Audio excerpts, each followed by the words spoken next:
नमस्कार, आप देख रहे हैं न्यूज फॉर नेशन और मैं हूं शुभे आपके साथ। बिहार में विधानसभा चुनाव की सरगर्मियों के बीच लोजपा पार्टी यानी कि लोक जनशक्ति पार्टी काफी ज्यादा चर्चा का विषय बन गई है।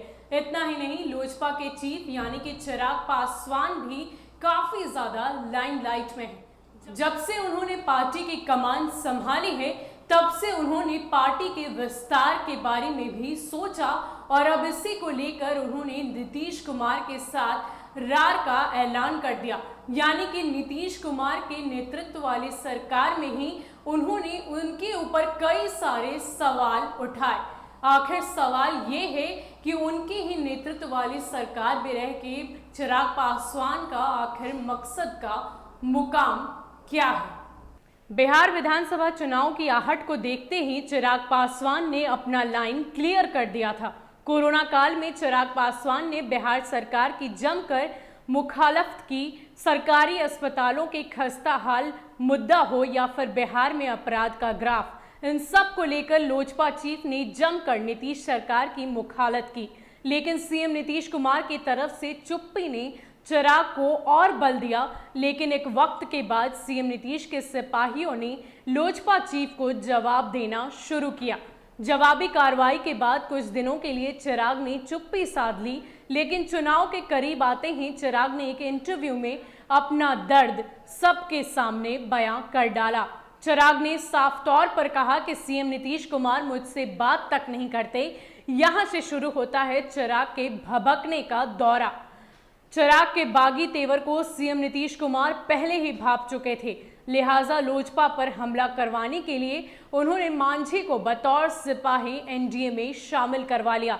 फिर क्या था, मांझी की एनडीए में एंट्री ने लोजपा चीफ चिराग पासवान को और गरमा दिया।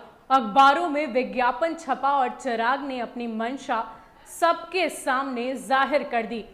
इस चिराग की कौन कर रहा है रखवाली, लेकिन इन सब के बीच लोजपा चीफ चिराग पासवान ने अपनी हैसियत बताने के लिए संसदीय दल की बैठक में 143 सीटों पर चुनाव लड़ने की बात कह डाली।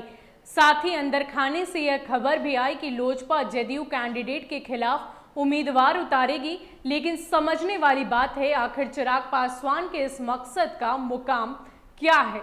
आखिर चिराग पासवान किसकी शह पर बिहार की राजनीति के चाणक्य कहे जाने वाले नीतीश कुमार से टकरा रहे हैं। दरअसल राजनीतिक जानकारों का कहना है कि एलजेपी को लगता है कि जितन राम मांझी की वजह से उनका नुकसान हो सकता है।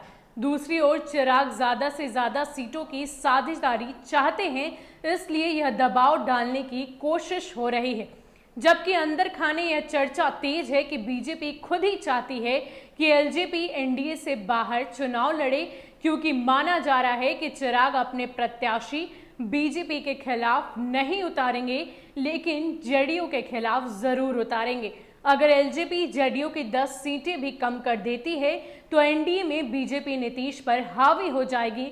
लेकिन सियासी कयासों के बीच चिराग पासवान क्या फैसला लेते हैं और बीजेपी इस फैसले पर कैसे रिएक्ट करती है, ये तो आने वाला वक्त ही बताएगा।